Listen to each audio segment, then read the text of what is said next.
Okay. Anyway, let's call the meeting to order. And it looks like the gang is all here. Do we need to approve the minutes? So The revised that you sent, right? yeah, so those are notes and not minutes. And Okay. the reason is that the meeting in August was not considered an official meeting because we moved up the time of the meeting from 7 to 4. And while it showed that on the agenda sheet that you all got, it Hello? didn't. Oh, I'm still here. Can you hear me? Yeah. Yes, I can, but I lost you for a minute there. Oh, okay. So because we moved up the time of the meeting and that change didn't get reflected on the town webpage, it was not considered an official meeting. So that's why Elizabeth generated notes and not minutes. So we don't have to approve. There's really nothing to approve. Okay, good. Yeah. Any objection from anyone here, even though we're not approving it? I mean, I don't have any objections to them, but anyone have any comments? Did everybody see the revised? Jim sent revisions, and Elizabeth was kind enough and had the time today to update those. So hopefully we captured everything. Yeah, I have really the bottom line any is questions? I have under 8B, A, and B. Well, of course, I have two motions that I suggest we take up. That would be at the bottom of the, that would be on page 3.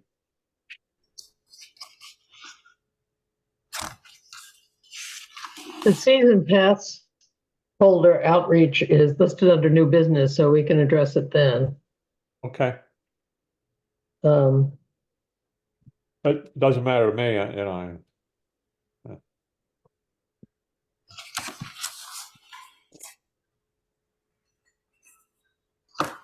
And what was the other motion, Jim? Well, there was one, you know, we talked about an outreach, a communication program. Right. And, I'm not sure that we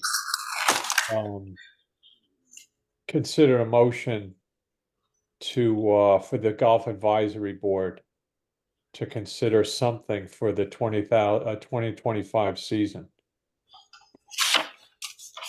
As far as outreach, you mean? Yep. Yeah. Okay. that is on the agenda. Right. Okay. Yeah. And what about the GPS guided robotic lawnmowers? Yeah, I mean, we can have Eric reach out to the superintendent over there just to get some information and bring that back and share it with the with the Golf Advisory Board and the commission. Yeah, that's all I got. Oh, you know what? One other thing that really concerned me, and I'm not sure what we should do with it, but it was the discussion about, I mean, Mike was kind of on some of the stuff in the maintenance building and, you know, a fire alarm system. I don't think the building has one. It sounded like, judging from what Eric said, there are just fire extinguishers. That seems like very risky to me. There's like a lot of money and equipment there and people in there every day.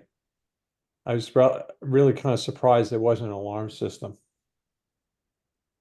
I didn't see a fire. I did not see a fire escape plan posted either, Mark, in that building. And that really concerns me. Yeah, I mean, I think they ought to look at that building. It just seems there's a lot of gasoline around there. There's a lot of diesel inside those mowers. Hot mowers. Some of them probably have carburetors. Who knows? Yeah. I would suggest having the insurance representative take a look at that building, Mark, as you did for the Falls at 555.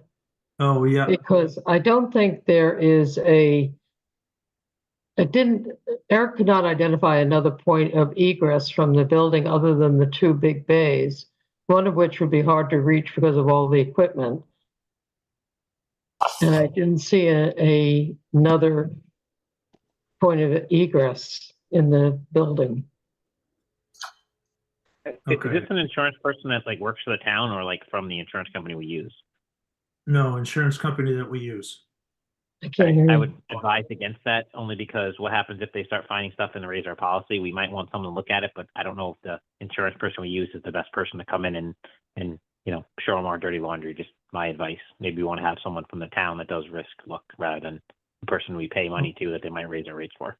Sure. Well, not Okay. necessarily, Mike. I spent 10 years in property casualty insurance, and you usually have a representative from your insurance company who does exactly that to help manage risk. All right. Well, I can ask our risk manager for the town what she feels like the best course of action is. But you know, you brought up a couple of great points as far as things that we need to look at.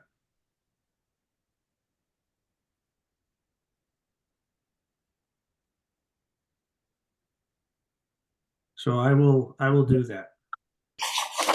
Thank you. Mark, I have a question.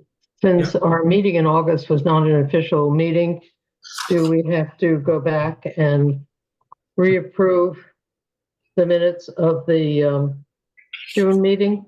Yes. And I should have included those. Well, I'm assuming they probably got approved at the August meeting, so They somebody did. just needs to make a motion to approve the June minutes.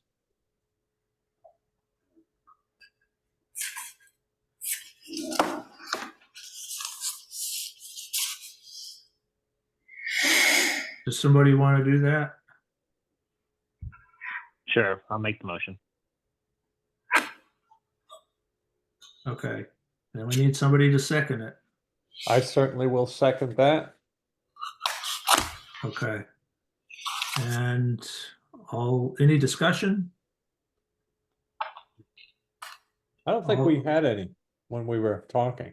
I Okay. don't think we did either. Okay. So all those in favor? Aye. Any opposed? Abstaining? Okay.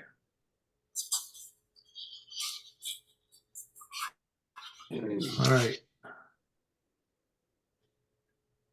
So Mark, the things will still be posted as notes. Have we just not lost minutes. Dom? I'm not sure. Dom, are you still with us?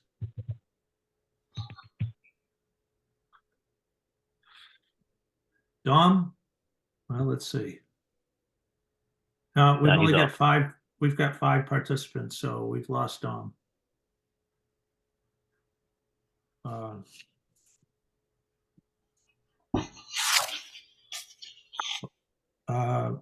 So I don't know, Mike, you want to take over until Yeah, I'll Dom take gets over. back?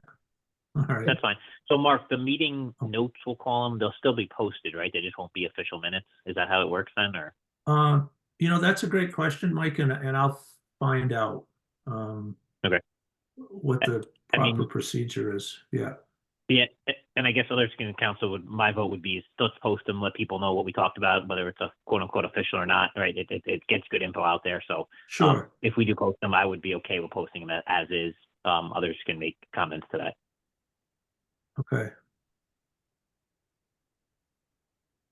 Yeah, I'll check on that tomorrow.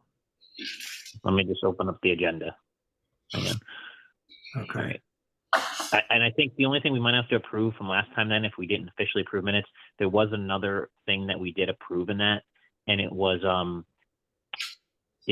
the Conservation Commission, the facilities listing. Yeah, and that's listed under unfinished business. Okay, got it. On this agenda. Yeah. All right, so I think we'll move to citizens petitions and comments. We'll start with you, Mark. Okay, so we have had phone calls, emails from residents in no ink. We posted 2 trees at Spicer House. They are 2 beech trees, copper beech trees that have come under attack by, there's a fungus, it's a nematode that attacks the leaves. The trees, and there is no known cure at this time, and the trees are declining in health, and we have some safety concerns because there are a number of dead limbs. One limb actually fell onto an employee's car and damaged the car last week. So we have posted that, and since we've done that, there's been concern among No Ink residents that we're taking these trees down. We did just become aware of a program provided by a contractor where if the tree is assessed and meets a certain criteria, they'll actually try to treat the tree. It won't save the tree, but it could prolong, the life of the tree. We've reached out to that contractor and are waiting to schedule a time for them to come to visit. They are 2 very large trees. They're probably 3 to 4 feet in diameter. I'm sure they're well over 100 years old. And, it's a difficult decision for us, but we have to weigh the safety of the people using the park. It's not something we want to do, but we may have to do that if we can't do something to at least slow the progression of decline of these 2 trees. And one of the neighbors has reached out to the Day newspaper. They've been in touch with me, and they also reached out to Channel 3, and I haven't heard from them about the trees. So you may hear something or see something on Facebook forum or whatever it's called, Groton forum or whatever it's called, Facebook page. So Yeah, Mark, that's I've been. actually seen that. So the question I have is, so if there's a program like you were saying, they say they come, they do the treatment, does the town pay for that? Is that like state comp, or how does that work? Well, there's this particular company, the program is free. If we're not eligible, we would, I guess, have to weigh the pros and cons of, how much we want to spend to try to save these trees, because I have heard that it's expensive. But I don't have it. I don't have exact numbers. Like I said, we haven't heard from the contractor yet that does this work. Okay. So would we take these trees down? Would the town take them down if required, or is it like a third party because they're so big? Yes, exactly. Because they're so large, it would require the parks or the town has a bucket truck, but it's not. It's not like a Bartlett Tree Service kind of bucket truck. It's much smaller. We did bring that truck over and trimmed up as many of the dead limbs as we could. But these trees are over 100 feet tall. Got it. So immediately we have the risk kind of a little averted by trimming as much as we could, and then you're waiting to see what happens. And that seems like exactly. Yes, exactly. Yep. I was going to ask that because it was something I did see on the forums from folks, but that sounds like it's the right path to go. So thanks. Yep.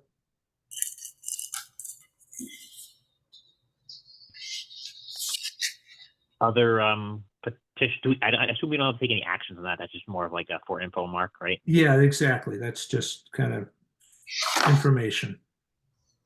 Other feedback, Mark? No, it's pretty much been the beech trees the last week or so.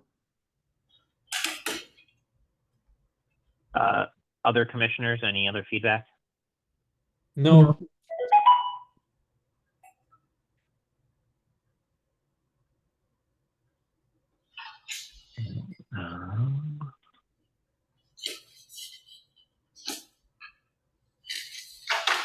We will do the only other thing I kind of had, Mark, was we had talked a couple meetings ago about maybe having some of the parks having like maybe like an Eagle Scout project or a bin to put like sort of like the Noank Park has with I don't think it's a town park, but by the firehouse Noank where they have like little tykes and kid stuff and balls. Any progress Oh. on maybe getting Eagle Scout to do anything like that or to that nature? To be honest with you, Mike, I completely forgot about it. But it's probably a little late now to do that, but certainly for the spring. Yeah, I'm making a note right now about that. Perfect. Yeah, because the Eagle Scouts can kind of do it whenever, but that would make sense. I mean, it almost seems like if we did that in a park, you might want to have maybe a little asphalt put down in an area and put the bin on it. Just so the guys don't have to mow around bins and do all that. But it could be a good little project. Yeah. Yeah. Okay. I know in my community in Heather Glen that would be great in the big park, but I'm sure there's probably other parks that might benefit from a tour around the town in the local community, like the community type parks, not the ones at Peconic Plains, more of the the local community ones. Sure. Or Yeah. maybe the Peconic too, but. Yeah. All right. We'll move to town council referrals.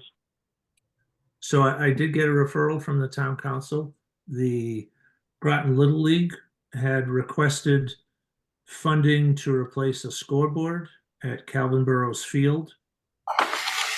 And I actually went to the council last night and they approved $4,106 for the purchase of a scoreboard. And this is to replace the scoreboard that is there now. The scoreboard is so old that there's parts of it that don't work anymore and they can't get replacement parts. So we're going to be going through the process of purchasing a replacement scoreboard, and the money to pay for that is coming out of the contingency fund from the town. And Public Works is going to do the installation of the new scoreboard. And it's the same type of scoreboard. They didn't ask for something bigger and better.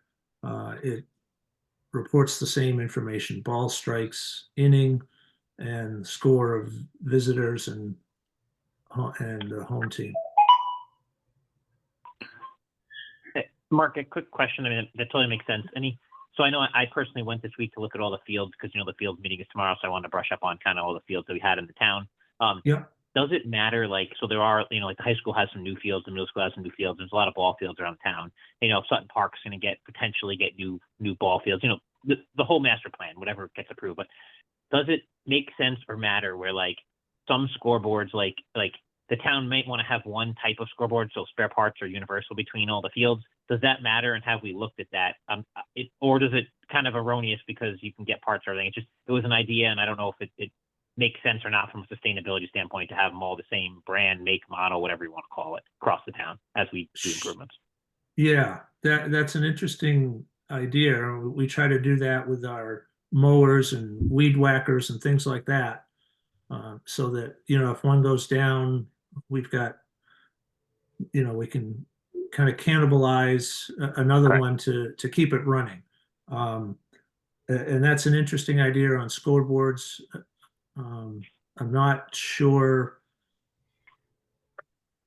I guess I'd have to look where we are in the life cycle of each of the scoreboards and determine when we might be replacing another scoreboard and trying to match it with something that we already have.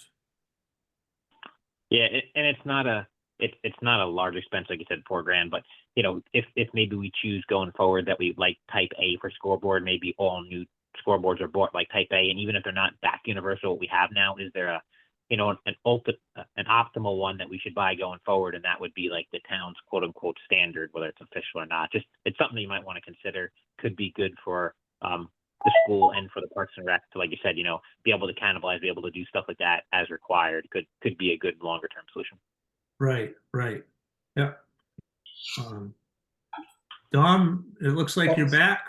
I think I'm back, but Mike, if you don't mind continuing running the meeting, I'm having difficulty with it. I only have a question about the scoreboards. Are there universal scoreboards for a variety of sports? So you're trying to Right. get a scoreboard for basketball. Can you get one that would also be for football? I don't understand the concept that we're trying to do. Yeah, I think scoreboards are unique to the sport because Right. they're reporting different information. You know, Right. a soccer scoreboard isn't going to report, you know, strikes and balls and what inning they're in. So each now you may be able to, for a soccer and lacrosse, utilize the same type of Right. scoreboard, you know, because you've got quarters and halves or whatever. Um, but So Mike, are you pertaining, is your question pertaining to the scoreboard being the same company? It just pertains to be if we have 24 baseball fields, right?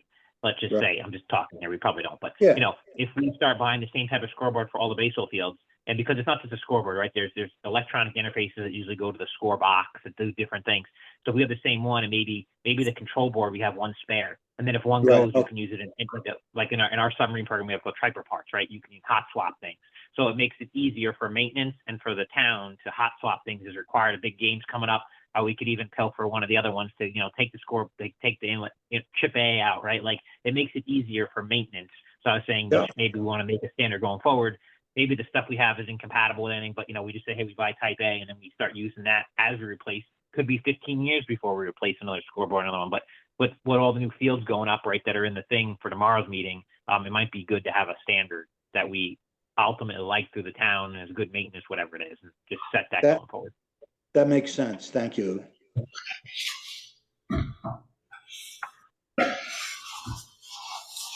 Could I ask a question while you're talking about that particular ball field? sure. It might not be in order for this meeting, but anyways, I'll give it a whirl. The Rotary did the lights for that field. They donated the money for the lights. And it was agreed that, but when we did that, which was a pretty sizable donation, that they would put up a sign saying that the Rotary had donated them, and they've never done it. Okay. Yeah, I can, you know, there's been a couple of changes in presidents since the lights went up. I'm sure. And I think sometimes that historical knowledge gets lost. Yep. But I will, I have a good relationship with the current baseball president. And so I can ask him, do you, Leanne, recall how much Rotary donated? Or is there somebody would like John Silsby know? Yeah. Leah is our treasurer. I could probably ask her and let you know. I think it was like $5,000 or $10,000. It was a lot of money. Okay. I'll find out the exact amount. Okay. Thank you. Sure. Yeah, thank you for bringing that up. If that was a promise that was made, then it should be fulfilled. Yeah, that's all we asked for when they came to us and asked for the donation. It was a pretty large amount. We said we'd do it, but as long as we had recognition for doing it. Sure. Okay. Thank you. Yep. The other question I had, and this might be a little political, but I'll ask it anyways. Have you ever thought about having a separate department that would be responsible for all the lawns and fields care, rather than it being a responsibility of Parks and Rec? I don't know if that's ever been looked at. You know, I think Parks and Rec is doing a majority of maintaining the fields. as it is now, or, you know, around not just fields, but around buildings and, I know it's grown and grown and grown. I mean, you know, you got some cemeteries, you've got. oh, yeah, And so my feeling was that it's grown to the point that it probably should be separate. Parks and Rec does Parks and Rec things, but then you have a lawn kid, whatever you might want to call it, and they're responsible for that. And I actually had a few times to talk to people, well, like up in Dover, one time I was up there and I was talking with them, and another time I was talking with another town, and they've found that it worked well to have the two departments versus the one trying to do everything. yeah. Just something that I would ask you before I talk to John or the mayor, because I wouldn't want to ask about anything that you all thought was not necessary. Right. So are you Well, I thinking mean, that they would do everything for the town? Like they would mow town properties, school properties, parks, like every bit of grass in the town is what you're getting at? Yeah. Yes. Okay. It's grown so much, but you know better than I, you know, but yeah. I know that. Well, one of the advantages I think of it being under one department is, you know, recreation does the scheduling of all the fields. So having that connectivity between the maintenance of the fields and scheduling the use of the fields, I think is beneficial. And, you know, if you break that apart, I think that communication, it could create some challenges and, you know, increase the opportunity for miscommunication. And, you know, if you broke them out, then you've got to have somebody supervising, you know, that division and, you know, that's another staff person and, you know, another department head or division head. And, so I Don't answer me tonight, just think about it. That's okay. fine, that's fine. Okay. I didn't want to approach anybody else until I asked this group, and certainly you, what you thought about it. Sure. Yeah, and Mark, you could even think about, you know, whether you're kicking around ideas, maybe if there's other people that mow grass in the town for, like, I know in our community, right, there's like I think Jeff mows most of the fields, but then there's like a little strip you enter the community and it's supposed to be like public works, and it's just my opinion, inefficient way the town does business, right? Maybe it makes sense where if there's one or two other lawnmowers, they all fall underneath your team. I'm just food for thought. Maybe, you know, Sure. your enterprise controls the whole thing and you get a little extra budget. Maybe, you know, you think that the Parks and Rec team is the best one because of the scheduling. Just food to kick around doesn't mean you have to make a change, but it maybe is the right thing to do, but maybe it's the right thing under your team. You can talk to other Parks and Rec, you know, directors and other areas. You go to conferences and see what they do too. Could be a good touch point over months to come. Yeah, I know different communities, you know, 6 different communities probably do it 6 different ways. But I can have a discussion with Greg Hanover, just who is the director of Public Works, and Public Works does some mowing, not a lot. I think they do, you know, some roadsides in different places, and it's certainly worth a conversation just to get his thoughts. Thank you. I will not approach it with anybody else till I hear more from you all. Okay. What's next on the We'll go to agenda? the next agenda would be correspondence and communications from the commissioners.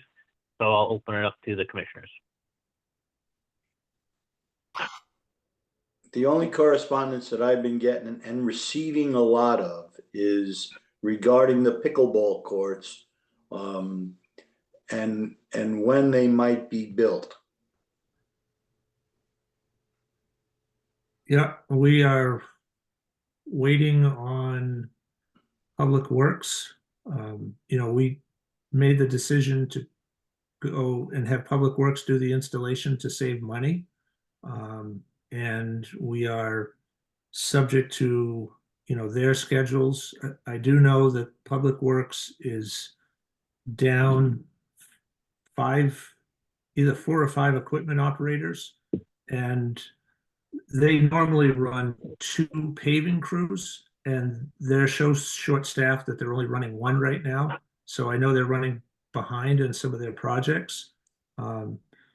They are still hopeful to get started this fall on that project, and depending on weather, they may be able to work on it through the winter. They wouldn't be able to do the paving, but they could get everything in place to do the paving first thing in the spring. So they are only doing the paving, right? Don't you have another electrician company coming in Yes. to do the wiring? Yes, And then, yeah, and then Hinding is coming in to do the courts and the nets and all that, right? right. That is So correct. But you can't. basically all they're doing is the asphalt, correct?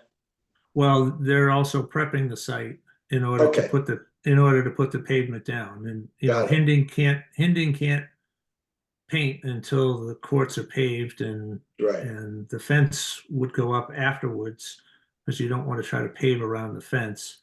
right. And yes, the lights, portions of the lights were delivered last week. There's a large truck with a huge drill on the back, and the anchors were delivered, and that's the first thing that's going to happen is the lights are going to go up. Oh, Hinding was actually here the last 3 or 4 days, and the hockey rink is completely repainted. So we are moving forward. I know, Dom, it's not at the pace that well, not just you, but the pickleball community would like right. to see, and we're anxious to kind of get that project going in full swing. Thank you, Mark.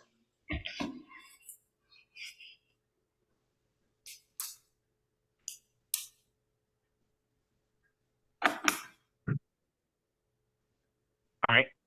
Any other commissioners? Anything? Nothing, no. Nothing from me. Okay, so we've had a busy couple of weeks with public presentations. We had 2 last week, one for the community tree master plan. That was last Tuesday, and then last Wednesday was the update to the bike and pedestrian master plan. And tomorrow evening, we have the Athletic Fields Task Force is going to be presenting conceptual plans for the fields at the former Colchester School, Sutton Park, and also Fitch High School. And that starts at 6 o'clock at Thrive 55. And I think there was an article in the paper either yesterday or today that I know the Day had reached out to me and called the chairman of the Athletic Fields Task Force, and I think she might have also talked to Chad Frost from Kenton Frost, who is one of the lead consultants on this project. And we've had lawn signs put up at all of the athletic fields and different buildings around town, and a number of signs over at the high school on no athletic fields. And so we're hoping for a strong turnout tomorrow evening to kind of present the conceptual plans, get public feedback, go back, make some adjustments to that, and then move forward with making a presentation to the council to see what direction and if they would like to move this whole project forward. Mark, can you talk a little bit about, so there was 3 different meetings we just talked about, like the tree one to start with. What's the next step with the tree one, and then the bike path that we had now? I think they're different next steps. What would be the next step in each one of those based upon the 2 that already occurred? Yeah, so the community tree management plan is going up on our website. Those folks that attended wanted an opportunity to review it and provide comments. So we'll give them a couple of weeks to do that. Any feedback that we receive will be shared with the consultant. They'll make some changes, and then we go to the council to make a presentation for the community tree management plan. The bike and pedestrian master plan, there was a workshop last week. They got a lot of, and Mike, you were there. Yep. They got feedback.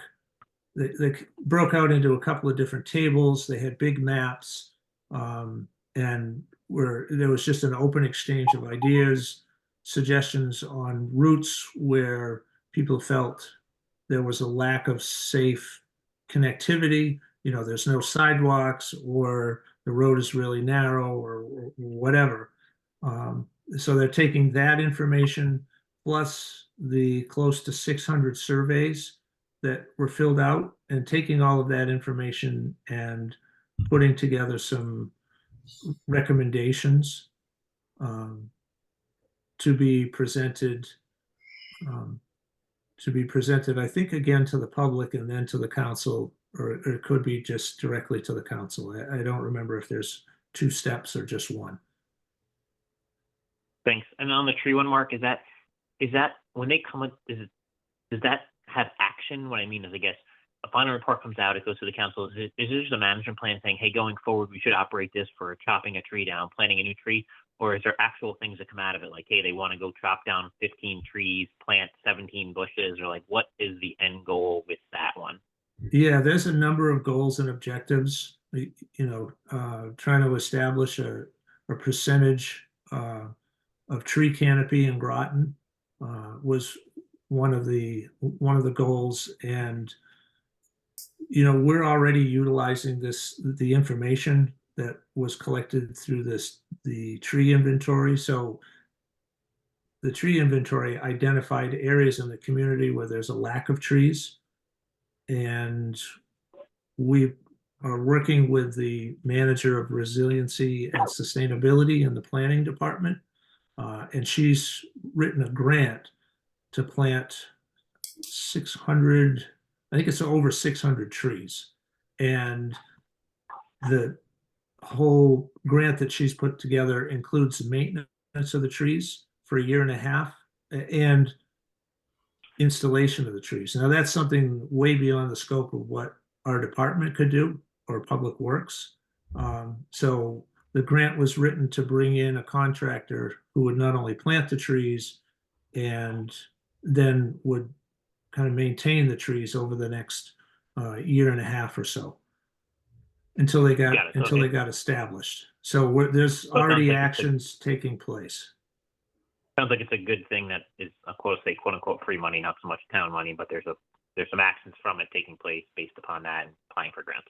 Thanks. Yeah, it was a climate and resiliency grant that the funding was coming from. Yeah. And even if we don't get that grant, even on a smaller scale, we've now identified areas in the community where there should be more trees, and we can start taking steps to address those shortages. Okay. Mark, I have a question about the bike and pedestrian plan. Have we gotten anything yet from Barry Dunn about District 4? Not yet. We actually had a real brief meeting with them this afternoon. The map that they have, we need to update the map a little bit. There's a couple more open spaces in District 4 that weren't identified on the current map, so we're adding those 2 parcels to the map. So I would expect at the next meeting we will have a report from Barry Dunn. Thank you.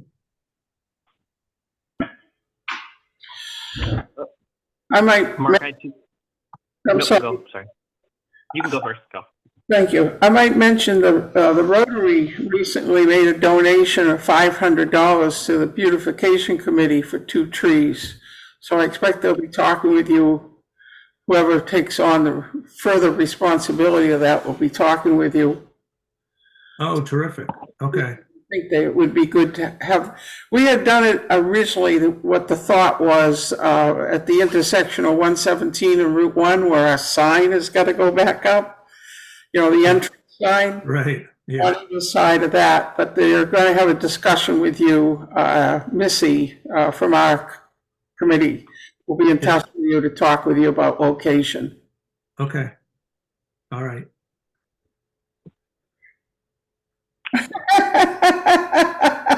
Oops.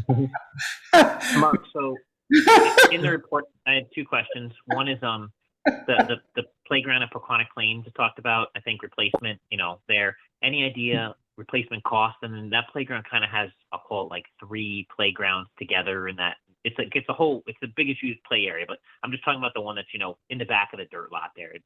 It's one big play area, but there's like 3, I'll call it subsections within that one play area. Is the concept to replace them all? And then do we have an estimate to do that? Can you talk a little bit about that? Sure.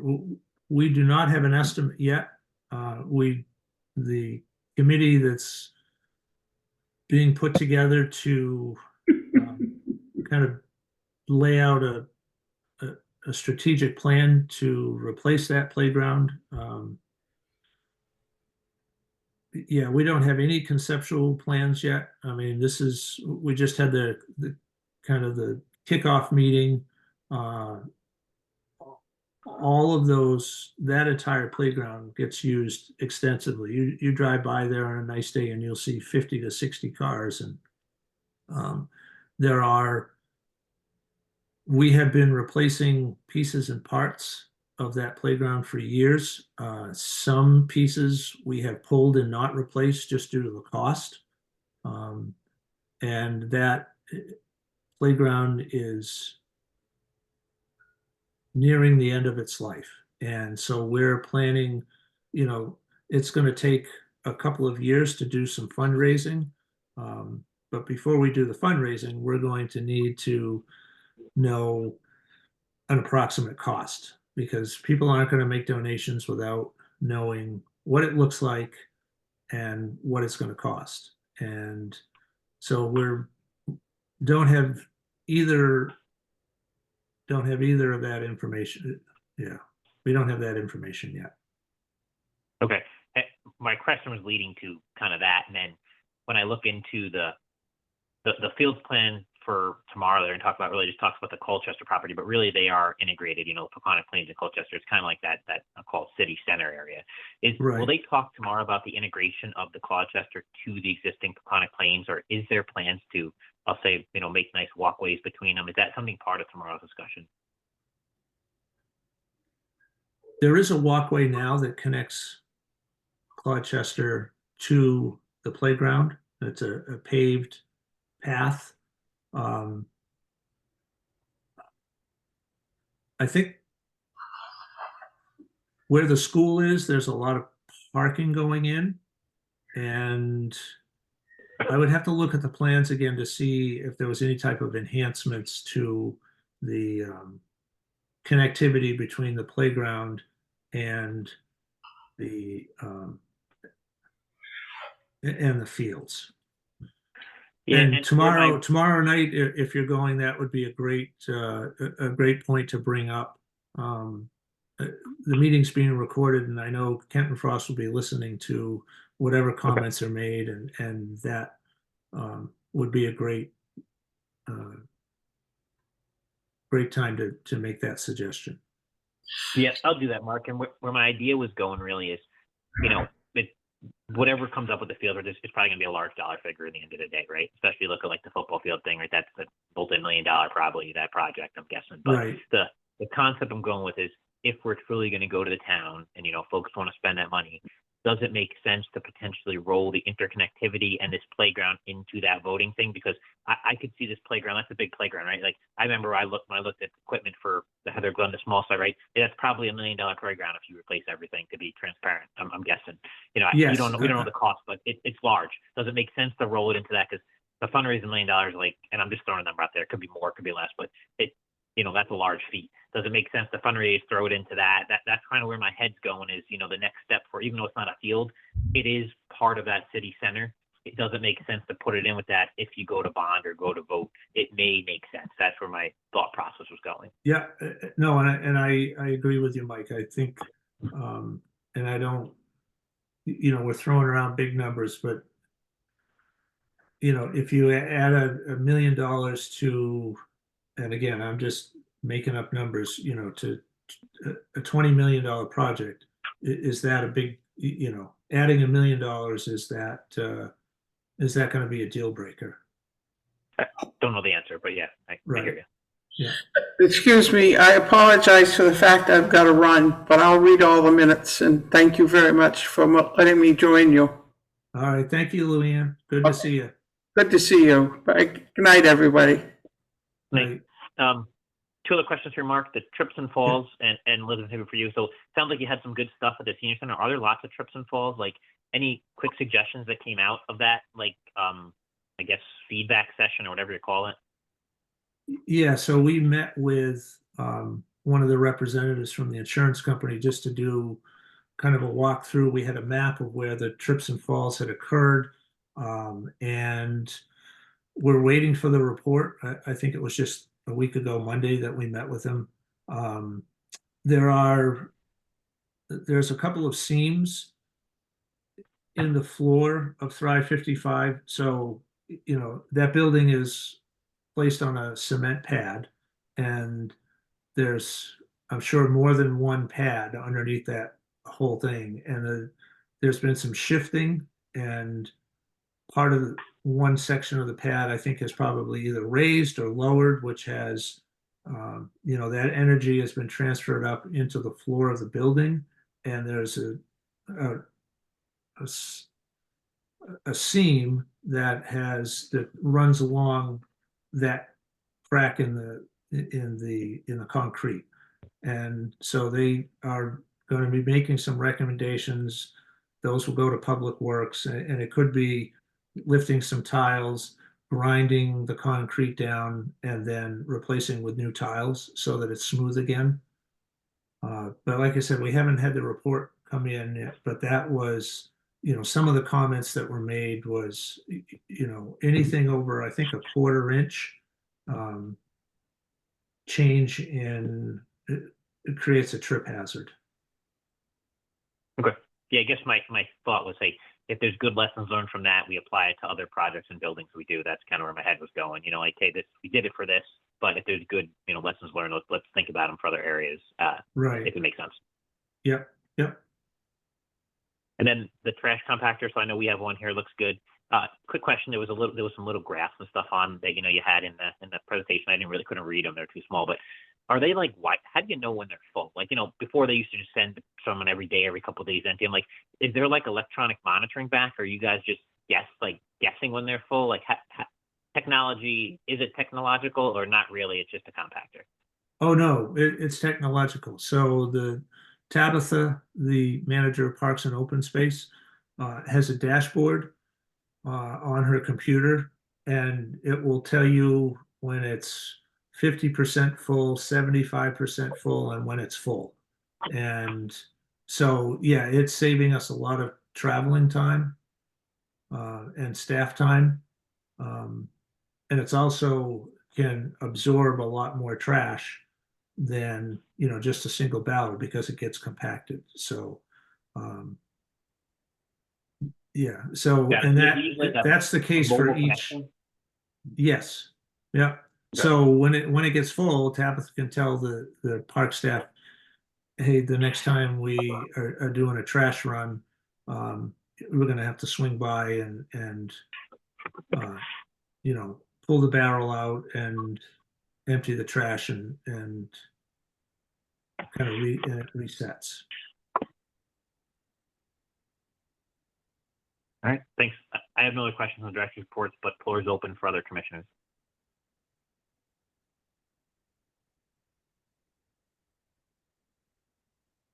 All right, we'll go to golf course. Okay. So the big news at the golf course is we had put out an RFP for a operational analysis of the golf course. We had interviews, think last week. And Jim actually was on the interview panel, and we have selected a consultant to do that work and are waiting for a signed contract from them. They're getting all of their insurance, certificates of insurance to us. And that project is they're going to be in town starting the second week in October. And this actually may be a good time. So they're going to be here for 3 days in October. And I spoke with the project manager, and they've set up interviews for 2.5 days, and are interested in talking with anybody that wants to share information about the golf course. Those dates are October 16th from 8 in the morning until 5, and we've set up 45-minute interviews for every hour. October 17th, same thing, 8 until 5, and October 18th from 8 until 1. So if there's commission members that are interested in sharing their thoughts, visions with the consulting team, please let me know. Give me a day and time, and I can pencil you in. And I'm not sure where we're going to be holding the meetings. I don't think having them at Par 4 is probably the best location, just because there's, Par 4 is an active restaurant. So we may end up setting the meetings up at Thrive 55 or some other location, but I can let folks know as we get closer to that date. Mark, so I think the one thing that would be good for that is some of the major users be on the interview panels. I can talk to, I play golf for the Electric Boat League, right? There's a guy who runs it, for the league. I think having him there, and I can reach out to him. Oh, that'd be great. Yeah. But I don't know if that has been reached out to, or I can reach out to my league guy if you wanted, but are they reaching out to the major player league folks to interview them, or is that a thing that's going on? Or? Yeah, so I just got this schedule this morning, so I haven't, that hasn't started yet. But he wants to speak to as many different folks that are using the course. There's a men's club, there's a women's club. He wants to meet with the presidents of the men's club and women's club, and whoever else might be interested in sharing their thoughts. And yeah, we will be reaching out to league coordinators, league leaders. Okay, perfect. To get there. Yeah. Mark, will you be reaching out to whoever is a liaison, for instance, for the Connecticut Senior Open and some of those? Yeah, outside that's a great users? suggestion. Thank you.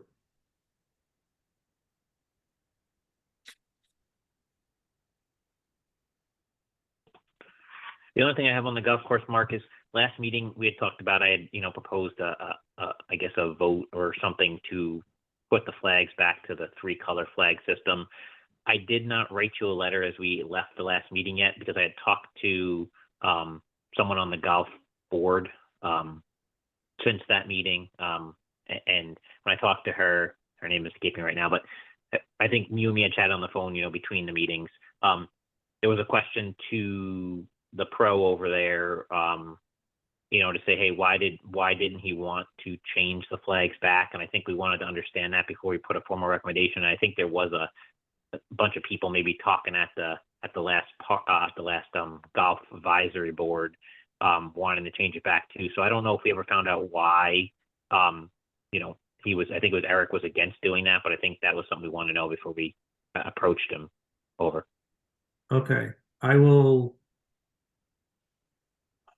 I'll try to get an official statement from Eric and share that with the Parks and Rec Commission. Okay, perfect. Thanks.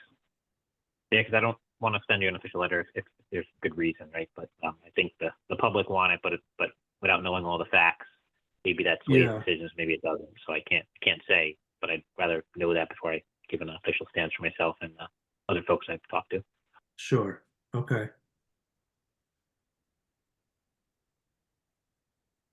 Other items from the commissioners on the golf?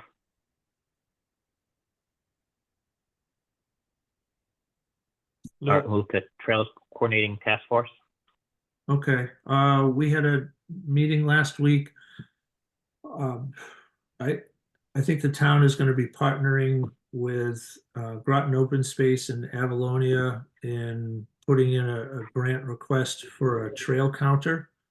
Something that we could share among the three organizations, just to get some solid numbers on number of people using the trails, and that will be beneficial as we move forward and write grants.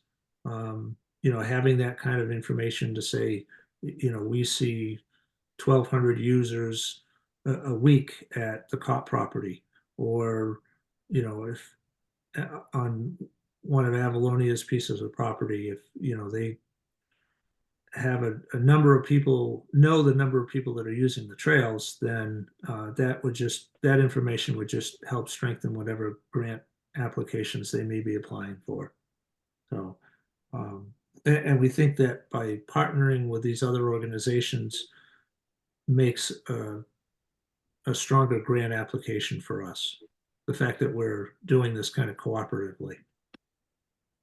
And both of those groups were very interested in the project, or the grant application, I should say.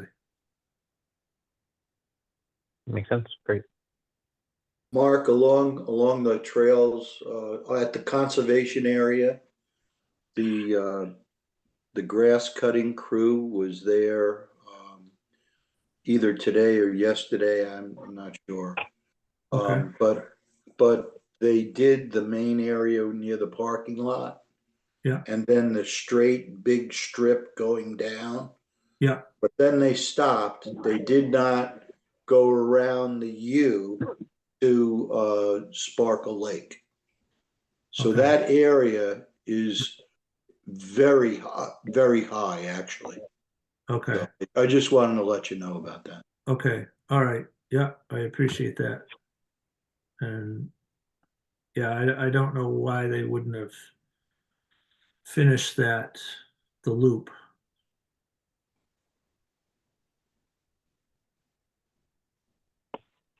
Okay.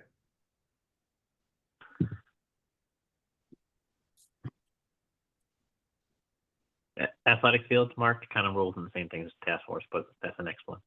Sure. Yeah. So as I mentioned, the presentation is tomorrow night, beginning at 6 o'clock at Thrive 55. And that's really all I have to report. All right. Conservation Commission now under unfinished business. Yeah. So this was on the agenda last month.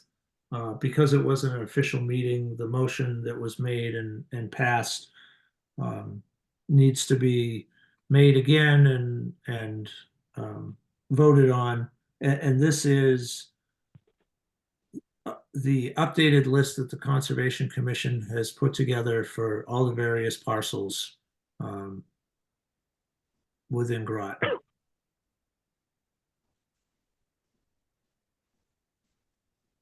All right. Someone want to make a motion? I'd make a motion that we approve the facilities inventory submitted by the Conservation Commission. A second.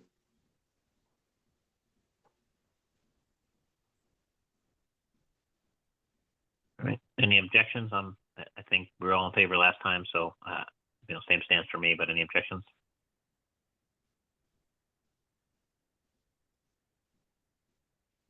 All right. Approved.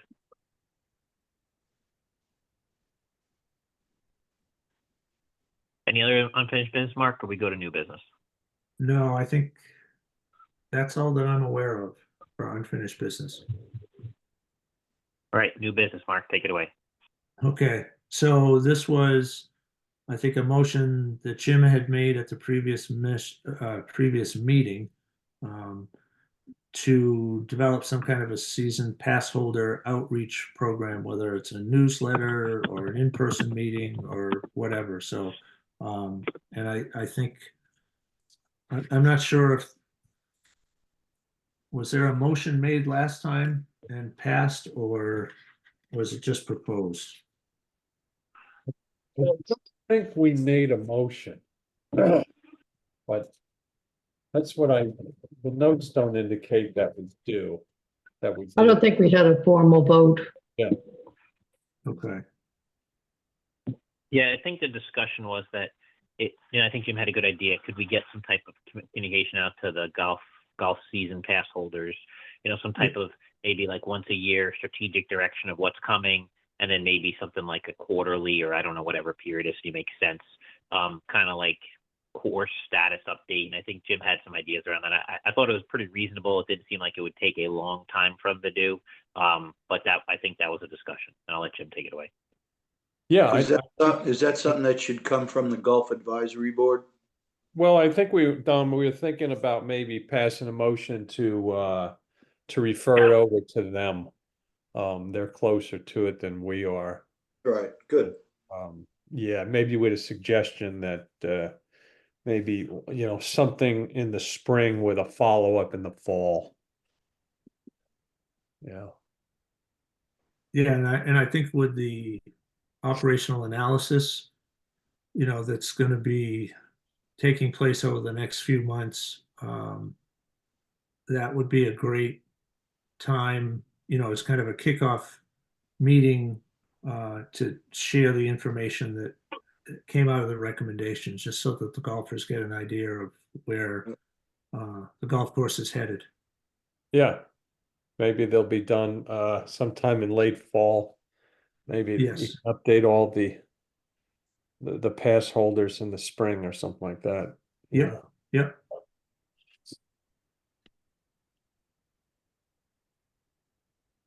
Yeah, Do so we need so any, maybe we ought to pass a motion to refer to the Golf Advisory Committee some sort of regular communication plan to the pass holders. Yeah.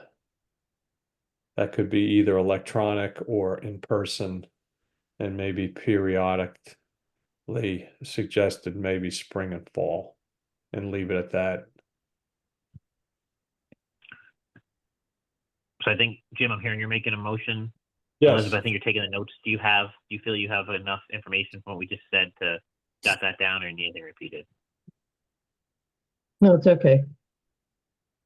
Yeah, so that's a motion to refer to the Golf Advisory Board, a system of communication to the annual pass holders about the plans for the golf course, and a follow-up on those plans, maybe twice a year. Yeah, so. Yeah. Yeah, so that's the motion. I'll second it. Okay, All right. All in favor, I'll say aye. Aye. all right.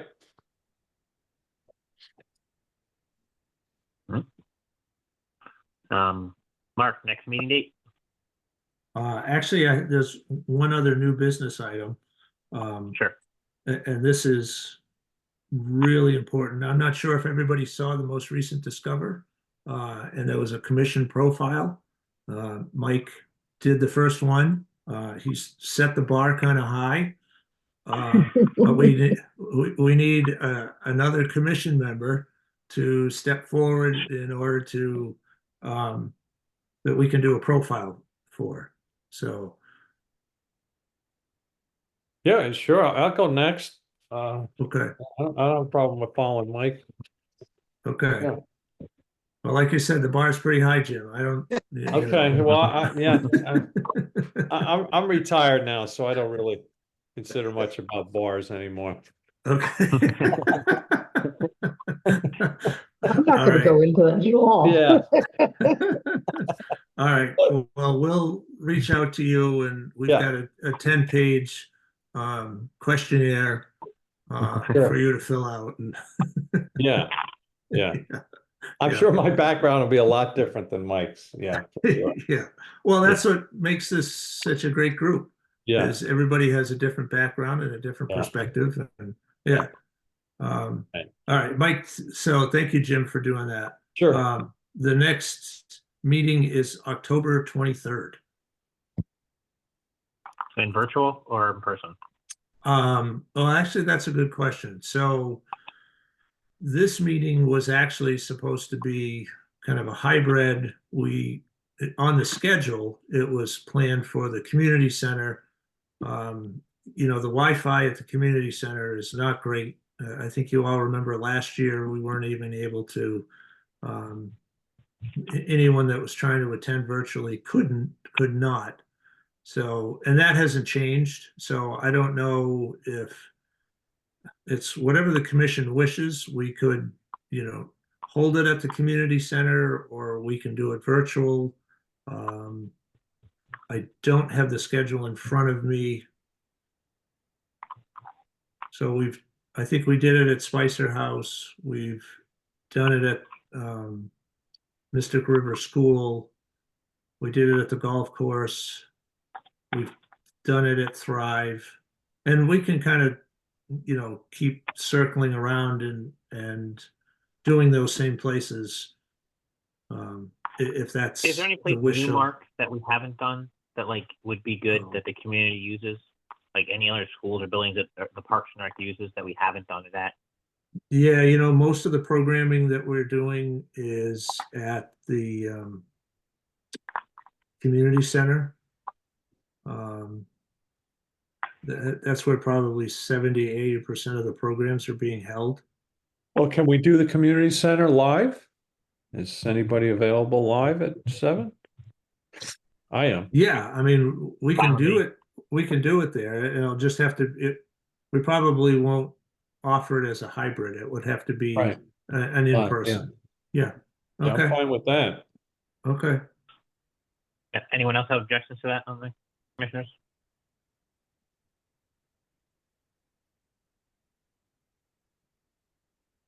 I'm good. And Mark, you could always do just a call in, not a Zoom, but a dial in number if someone has a problem. So Oh, the that's phone could true. work. Yes. Just not a Yeah. radio, just a phone dial in. With the intent that everyone's there, but someone could dial in. Right. Okay. There's something I should tell you all, and that is that I will not be available on October 23rd because I'm taking a Groton Parks and Recreation trip to New York. No, enjoy. Well, Oh, have nice. fun. Really? Are you going to a Yes. show? I'm going to the Jewish Museum. Oh, I was okay. thinking of going to that, Elizabeth, but I thought it was in Boston. Is it in No, that was the traveling exhibit that was in Boston. This is the museum that's in New York. And they Ooh, have a you know big what? exhibit on the Holocaust. Well, The Boston one was just Auschwitz. I was gonna bag it, but now that I know it's in New York, I think I want to go. Well, there goes the quorum. Yeah, there goes the Right. quorum. Oh, shoot. What do we do? No. No, Well, we could change we the date if could, you guys want. It doesn't have to be that date. yeah, we could move the date of the October meeting. If that's the wishes of the board, I'm commission. fine with that. A Tuesday Okay. or Thursday, all week, I'm fine. I'm just on my Okay. calendar for a minute. I'm retired, so I'm always available at night. So, Elizabeth, do you know, is there still room? Is the trip sold out? No, I don't think so. But I don't Okay. know how many spaces are remaining. Okay. I'm glad you mentioned that, Elizabeth, because I thought last time, the one in Boston didn't have enough people, right? Right. Oh, this one's a horse of a different color, I think. This is a big deal. I'm glad I could help. Huh? Yes. So Thursday may be better. The only reason I'm suggesting Thursday is Tuesday is council meetings, and I don't know if I would be on the agenda for a council meeting. So if we could keep Tuesday nights or that particular Tuesday night open, just in case I have to be at a council meeting. So, Thursday's fine with me. okay. Mike, does Thursday work for you? And give me an exact date for a second. I just pulled my work calendar up. Oh, that would be October 24th. 24th. 24th, Yes. yeah. Yeah, I don't have anything on the 24th. That's totally fine. Okay. So Jim and Elizabeth, you guys aren't going to be too tired from your trip the day before, right? Well, To attend a commission meeting? I won't be available on that Thursday either. I'm sorry.